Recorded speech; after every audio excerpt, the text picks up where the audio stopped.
participate. हम लोग किस तरीके के कंपटीशन में पार्टिसिपेट करने जा रहे हैं.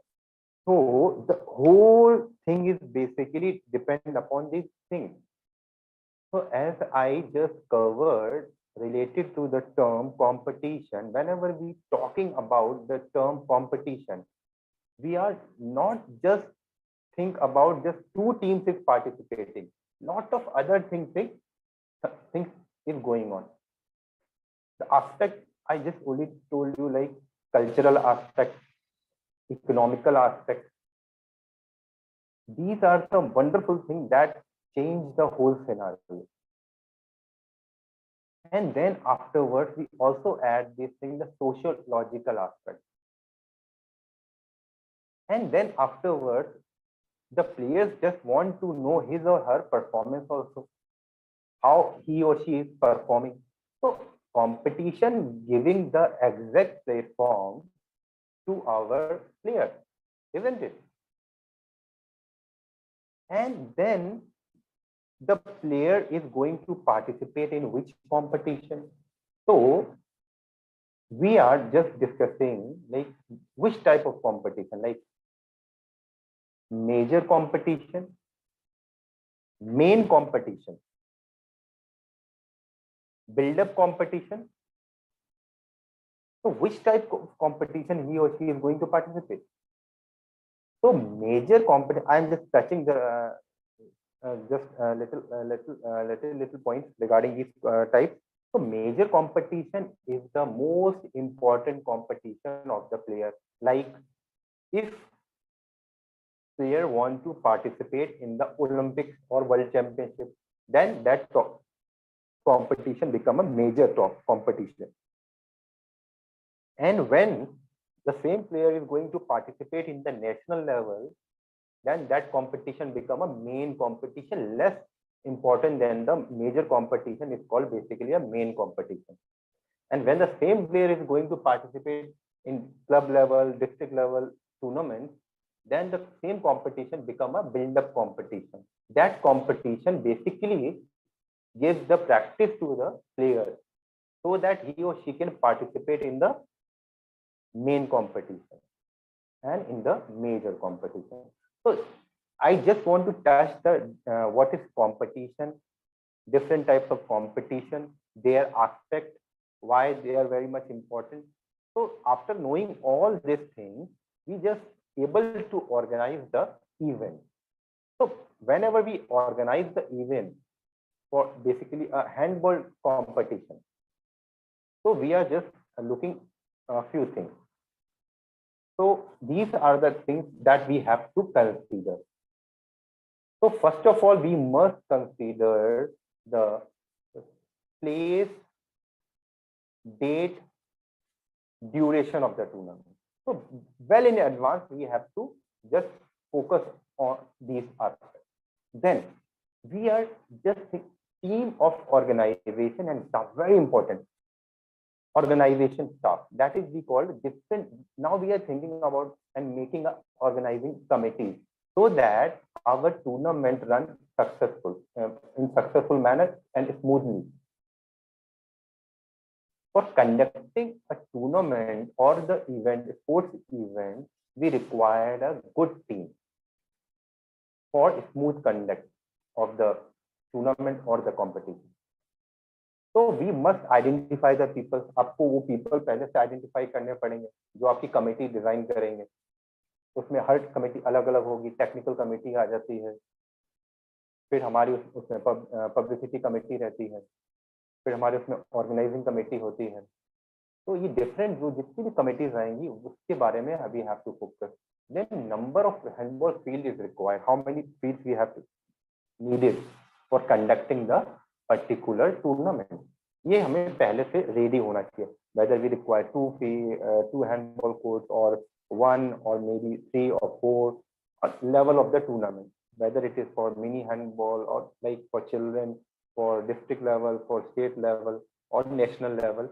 So according to that we have to decide, and then afterwards well in advance we just distribute the registration form. That is most important thing. अब होता क्या है, most of the time we forget to distribute the registration form. ये well in advance हो जाना चाहिए, सारे registration form आपके पास पहले से कलेक्ट होने चाहिए, कौन से बच्चे आ रहे हैं, उसमें कौन से बच्चे जो आके पार्टिसिपेट करेंगे, उनका फोटोज, ये सारा चीज वेल इन एडवांस आपके पास एक फुल रिकॉर्ड होना चाहिए। उनका इवन हेल्थ स्टेटस भी आपको पता होना चाहिए, ये भी उसमें कवर किया जाता है। And then afterward you just also focus on the basic rule of game. अब क्या होता है, if we organizing a tournament for for children up to 10 to 12, अगर हम 10 to 12 के लिए टूर्नामेंट कर रहे हैं तो हमारा वो अलग हो जाएगा। If you just organising the tournament for 16 और 17 ईयर्स प्लेयर्स, तो हमारा यहाँ पर रूल्स चेंज हो जाएंगे। तो अब इसमें क्या होता है, इट डिपेंड कि आपका जो रूल है वो क्या है, यानी आप अपने खुद के रूल्स भी you can make along with अपने IHF रूल बुक जो फॉलो कर रहे हैं, बहुत अच्छी बात है। अब अपने रूल्स को भी इम्प्लीमेंट कर सकते हैं, इसमें ऐसा नहीं है, ऐसा बाउंडेशन नहीं होता कि आपको ये सारी चीजें ही उसमें करनी है। फिर क्या होता है, सबसे जो अनटच्ड पार्ट रह जाता है, कहीं कहीं जगह आपने देखा होगा कंपटीशन में, वो जो बेसिकली रिफ्रेशमेंट और जो प्राइजेस को लेके होता है, वो बड़ा वहां पर प्रॉब्लम आती है। तो ये चीजें पहले से क्लियर होनी चाहिए। तो उसमें जो आपकी जो एंट्री फीस है या जो भी चीज है, वो सब पहले से क्लियरिटी के साथ आना चाहिए। फिर नंबर ऑफ टीम, कितनी टीम वहां पर पार्टिसिपेट करने वाली है, वो आपको पहले से क्लियर होना चाहिए और सबको पता होना चाहिए। देन रेफरीज एंड डेलीगेट, तो आप उसमें किनको इन्वॉल्व कर सकते हैं। When you are organizing a simple event in your school or in the college, you can involve PE teachers, coaches, kids, even kids can also become referee and delegate, उनको आप involve कर सकते हैं। फिर number of group, then we are focusing on the number of group, हम उसमें कितने group बनाएंगे, 1 ग्रुप है, 2 ग्रुप है, 3 4 ग्रुप, तो ये भी हम इसमें डिसाइड करते हैं। तो it depends upon the number of the team, group basically depends on the number of team. And then we are focusing on the rules, duration of game, tournament start. So like according to IHF rule book, if we just want to follow the whole time 30 10 30, or whether we want to change the duration of time, now again it depends upon the level of the player, उनका as क्या है, उनका sex क्या है, उनका performance structure क्या है, किस एज के हैं सबसे बड़ा बात। फिर आपका मतलब इसमें बेसिकली एजेंडा क्या है, आप इंजॉयमेंट कराना चाहते हैं, फेस्टिवल ऑर्गेनाइज कर रहे हैं, लीग ऑर्गेनाइज कर रहे हैं, टूर्नामेंट ऑर्गेनाइज कर रहे हैं, तो ये सारी चीजें इसमें डिटरमाइन करेंगी। फिर आपका सबसे इंपॉर्टेंट होता है टूर्नामेंट चार्ट, ये पहले से रेडी होना चाहिए। अब ये मैक्सिमम टाइम क्या होता है, टीम पहुंच जाती है, ये बाद में मिलता है, तो ये वेल इन एडवांस आपका रेडी होने चाहिए। Rules, duration and tournament chart, ये पहले से क्लियर होना चाहिए to each and every team. जब वहां पर वो आ रही है तो उनको सब कुछ पहले से ये होना चाहिए। ये नहीं है कि ऑन द स्पॉट, मैक्सिमम क्या होता है ऑन द स्पॉट ये ज्यादातर चीजें हो रही होती है कि नहीं होती है। अब वहां पर कंफ्यूजन क्रिएट चालू होने, आपके पास क्या रिसोर्सेज है, आपके पास क्या फैसिलिटीज है, आपके पास क्या ह्यूमन रिसोर्सेज है, ये आपको पता है। As a organiser you know well, so according to that, well in advance you just distribute all these things, rules of the competition, what is the exact duration of the game, and after all also just send the tournament chart. So and then afterwards the most important thing, how you organize the opening and closing ceremonies. What is the structure of opening, what is the structure of the closing, that also basically decided well in advance, पहले से हो जाना चाहिए। तब ये हमारा क्या होता है कि उसका सक्सेस रेशियो हाई हो जाता है। तो ये सारे कुछ ऐसे पॉइंट्स हैं बिफोर वी जस्ट, अगर हम फोकस कर रहे हैं, these are the major point, और इनके सब पॉइंट्स भी हैं जो मैंने अभी इसमें कवर नहीं कर रहा है। तो ये सारे जो मेजर पॉइंट्स हैं that we must focus before organising the competition event. And then afterward एक और प्रॉब्लम आती है, सेंडिंग ऑफ द इनविटेशन। जो इनविटेशन होते हैं वो भी नहीं मिलते हैं। तो बहुत सारी टीम्स को आपने देखा होगा कि इनविटेशन टाइम से नहीं मिल रहा है, लास्ट मोमेंट पर इनविटेशन मिल रहा है। तो वो ये नहीं होना चाहिए, यानी कि आपका जो इनविटेशन है वो भी पहले से डिस्ट्रीब्यूट हो जाना चाहिए। और अगर बेटर है if you are using some media, तो देन मच बेटर, क्योंकि उसमें होता क्या है कि उसमें ज्यादा लोग पार्टिसिपेट कर सकते हैं। अब इसके बाद एक बहुत सिंपल मैनर में I am just focusing on the league matches, league tournament. League पर हम लोग फोकस कर रहे हैं, क्योंकि league is one of the best method to identify the winner, exact winner. और होता क्या है, each and every team get equal opportunity, equal opportunity मिलती है लीग टूर्नामेंट में। नॉकआउट में क्या होता है, ज्यादातर टीम्स को एक डिसएडवांटेज होता है, that basically we call it demerit. तो वहां डीमेरिट होती है नॉकआउट टूर्नामेंट में, क्योंकि उसमें क्या होता है, दो अच्छी टीमें ज्यादातर आमने सामने पहले आ जाती हैं और उसमें से एक अच्छी टीम बाहर चली जाती है। तो इस चीज पर the best method to organise the event is always a league, league organise करना चाहिए। तो हम लोग यहाँ जो अभी आज जो कवर करेंगे, we are covering a league method. तो जो हमारा जो बेसिकली टूर्नामेंट सिस्टम होता है, तो उसमें हम लोग नॉकआउट यूज करते हैं, लीग करते हैं, कॉम्बिनेशन यूज करते हैं, कॉन्सोलेशन टूर्नामेंट करते हैं। These are the types of the tournament. तो here we are only discussing on the league tournament. तो हमारा लीग टूर्नामेंट में एक बिल्कुल रेडी, रेगुलर रेडी आपके लिए बिल्कुल पहले से तैयार है, कुछ भी नहीं करना। Suppose you having only 3 team, आपके पास 3 टीम, तो यहाँ पर ये आपको you just get this thing, ये आपको मिल जाएगा। तो यहाँ पर आप देखेंगे 3 टीम्स के लिए 1 अगेंस्ट 2, 3 अगेंस्ट 1 एंड 2 अगेंस्ट 3। तो ये इस तरीके से एक आप कर सकते हैं। यानी फॉर एग्जांपल अगर कोई स्कूल है, तो वो जो 1 स्कूल है वो प्ले करेगा 2 स्कूल के साथ, जो 3rd स्कूल है वो प्ले करेगा 1st स्कूल के साथ, और जो 2nd स्कूल आया हुआ है वो प्ले करेगा 3rd के साथ। तो ये एक लीग पैटर्न है। तो अगर आपके पास 4 टीम्स हैं तो you can use this. 5 teams का अगर आपको लीग करना है, 6 टीम्स का करना है, 7 टीम्स का करना है, 8 टीम्स का करना है, 10 का, 12 का, तो दिस इज द मेथड। तो ये एक आप इस तरीके से यूज कर सकते हैं। And this basically grouping is done by the IHF। IHF के अकॉर्डिंग है, तो it is under the rules also, तो नोबडी डिनाइज, आप इसको कोई डिनाई नहीं कर सकता। और ये इसमें बेसिकली होता क्या है, इसमें हर टीम एक दूसरे के साथ खेलना is compulsory, playing is compulsory to play with each other. अब मैक्सिमम क्या टाइम होता है कि नॉकआउट में क्या कर देते हैं, दो बहुत अच्छी अच्छी जो टीम्स होंगी उनको एक एक पूल में एक साथ कर देंगे।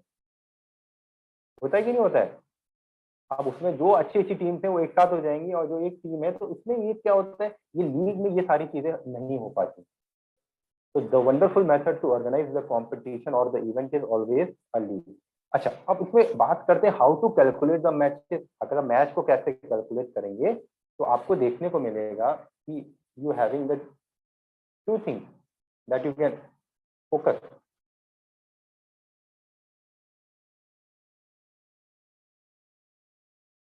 यहाँ पर अगर आप देखिए तो calculating the number of matches, अगर हम यहाँ पर बात करते हैं, if you are just focusing on this, तो ये जो आपके सामने यहाँ पर है, this is the formula to find out the total number of matches. So number of teams into number of teams minus 1 upon 2 is the formula to find out the number of matches. How to calculate the matches? तो आपको एक simple सा formula आप इसे कर लीजिए, आप easily आपको पता चल जाएगा कि कितने मैचेस होने, हमें 15 टीम्स के लिए करना है, 20 टीम्स के लिए करना है। तो ये एक सिंपल फॉर्मूला है। तो फॉर एग्जांपल 5 टीम्स हैं हमारे पास, if we having a 5 team,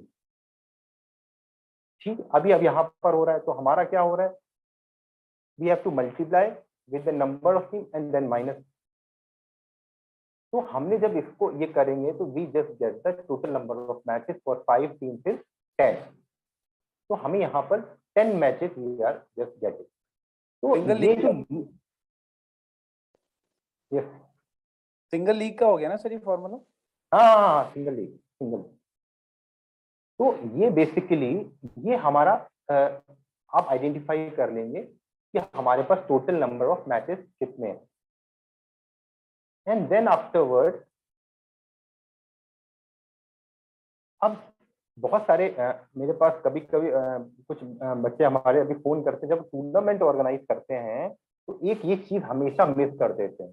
देखिए बहुत इंपॉर्टेंट, ये जो सबसे ज्यादा मिस होती है, ये आपको रेयरली बहुत कम मिलेगा कि कोई जो ऑर्गेनाइजिंग है कमिटीज होती हैं वो जनरली इसको फोकस करती हैं। They never make this thing. ये बहुत इंपॉर्टेंट होता है कि आपको यहाँ पर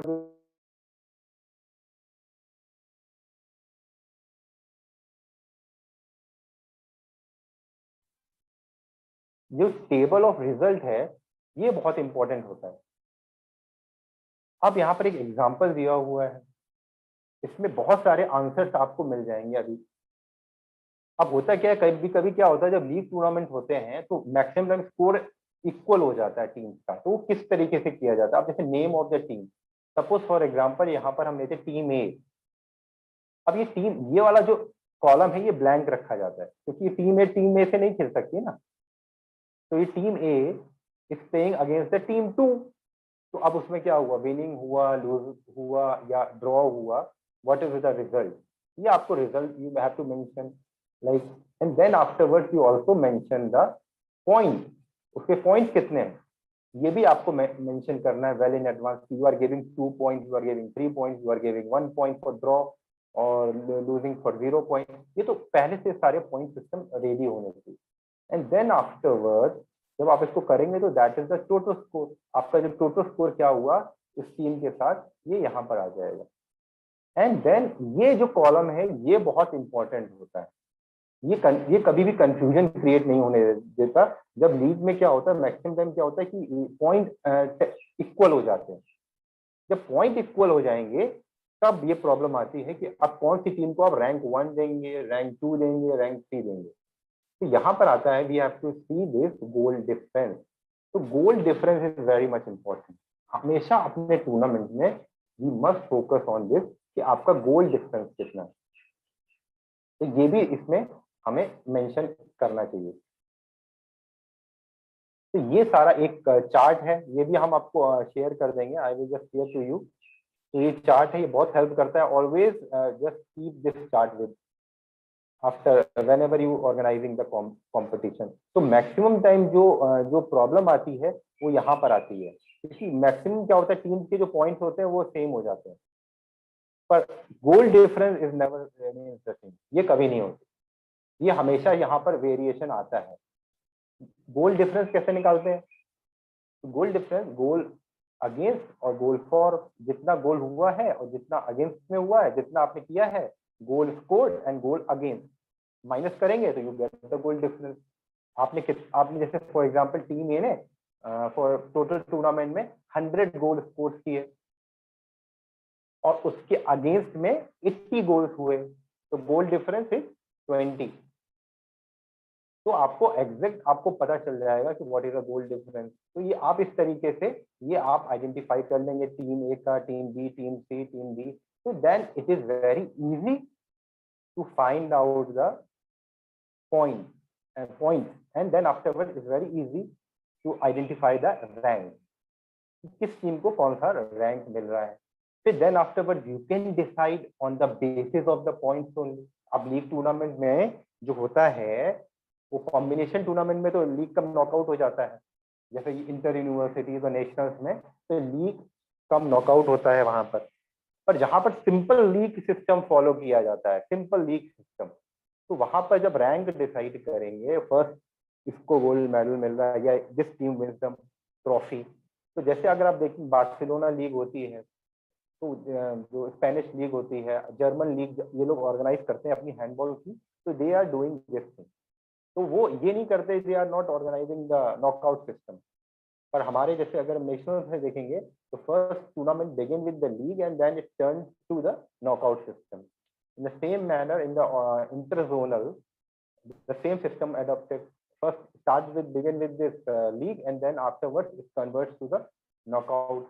And in the basically in the zonal system, what happens? Zonal system में ज्यादातर क्या होता है? Begin with the knockout and with the league. तो ये कुछ कॉम्बिनेशन है. तो इसमें क्या होता है? You can easily identify the ranking system. So you always prepare this table. It is essential to prepare it. It is very essential. And then afterwards, how we just use our facilities, whatever we have. हमारे पास जो facilities है हम कैसे improve कर सकते हैं for conducting the tournament. अगर आप देखेंगे तो एक सिंपल आपका 40x20 मीटर्स का जो हमारा स्टैंडर्ड कोर्ट है उसमें 3 mini court is easily prepare. आप 3 कोर्ट्स को बना सकते हैं मिनी हैंडबॉल के लिए. मॉरल लेवल फेस्टिवल ऑर्गेनाइज करने, लीग कराने के लिए जरूरत नहीं है कि बहुत बड़ा स्पेस चाहिए. अब प्रॉब्लम क्या हो जाती है कि you always demand more space and school और कॉलेज और administration never want to give the space, isn't it. सबके पास एक लिमिटेड स्पेस है. तो how we utilise the space that we have. हमारे पास जो स्पेस है हम उसको कैसे यूटिलाइज कर सकते हैं. So this is the wonderful example one, how we just make a 3 mini course in a 1 standard course. So basically अगर हम देखते हैं तो we required a limited facilities to organize the event. अब होता है क्या है कि नहीं, we need a whole play field, whole बड़ा ग्राउंड चाहिए, इतना बड़ा वो चाहिए, तब जाके हम ऑर्गेनाइज करेंगे. तो इसमें क्या होता है, whenever you just focusing on the more things, the more resources is required, more referees is required, more manpower is required, more human resources required, and most of the important, more fund is required. And very importantly, it is very tedious to organizers to control the things, because one handball court is here, one is there, one is out of the area, and the organizer always just try to focusing control all the ground. So this is one of the wonderful example how you make 3 courts in a single standard handball court. So now afterwards, this is the second example. We can create different dimensions of ground in a single standard court. 2 handball courts and then a different type of rectangular play field also we can. क्यों नहीं कर सकते? We can use a half court also. हम एक अपना उसी में एक बीच हैंडबॉल का जो हमारा मार्किंग है that can be used. हम रेक्टेंगुलर गोल एरिया क्यों नहीं बना सकते? मैंने कल हम जब बात कर रहे थे तो हम जब बीच हैंडबॉल के बारे में, तो we can also create this rectangular goal area. Ultimately देखिए, जो फिलॉसफी समझिए, मेन है we have to organise the event. हमें इवेंट ऑर्गेनाइज करना है in a successful manner for our children, so they can enjoy the competition, not the your officiating and rule.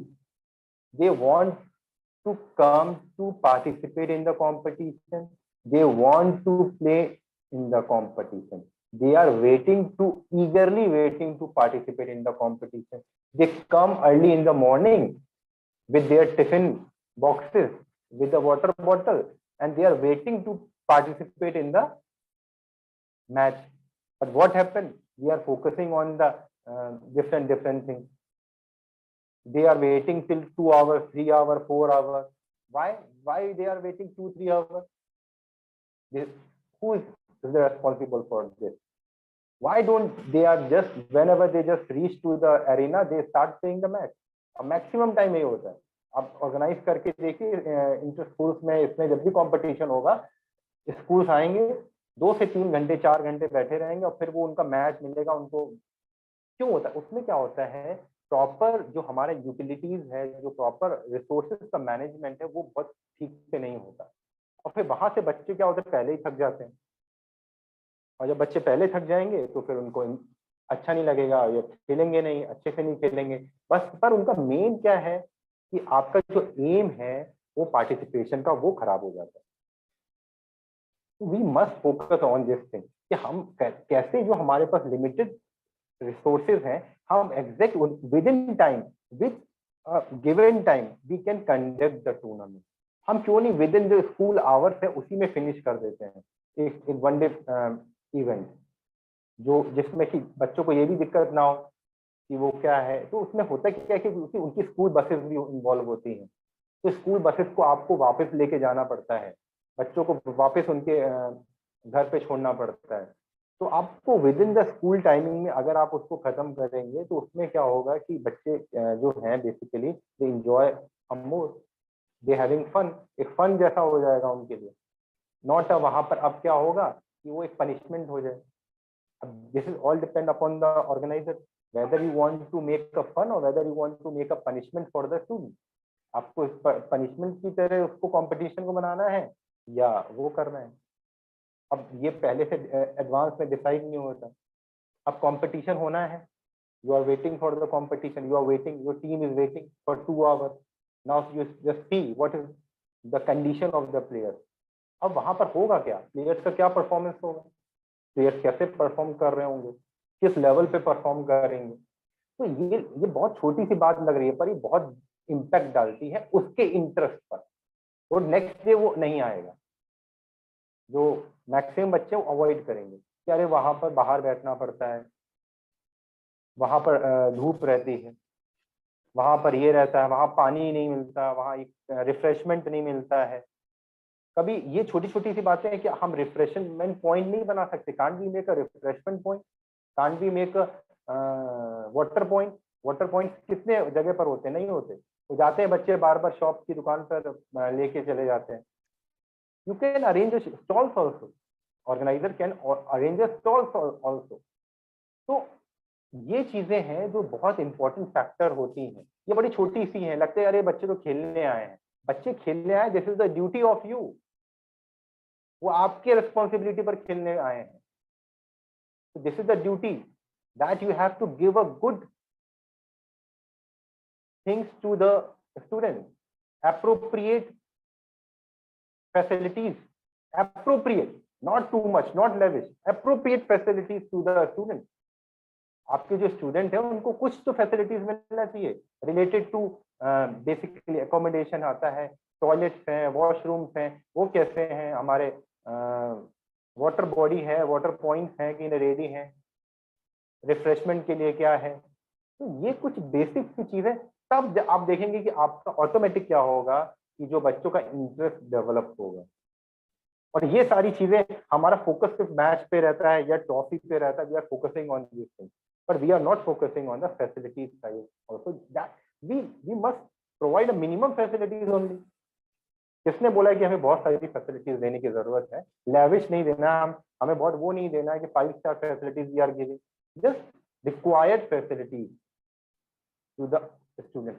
एक shed हमने वहां प्रिपेयर कर दिया, शेड के लिए जहां बच्चे हुए हैं, we are just keep some chairs also, वहां शेड रखा हुआ है, उनको पता है एक पर्टिकुलर प्लेसमेंट रखा हुआ है, जो होम टीम है अगेंस्ट टीम है, टीम ए का एक अलग है, टीम बी का चेंजिंग रूम अलग है। तो we can just use these things. हम लोग ये सारी चीजें जो मिनिमम फैसिलिटीज हैं उससे ये सब कुछ कर सकते हैं। So this is the whole story of today's session, that is basically organizing the event and organizing the handball competition, and special acknowledgement to IHF International Handball Federation. Thank you.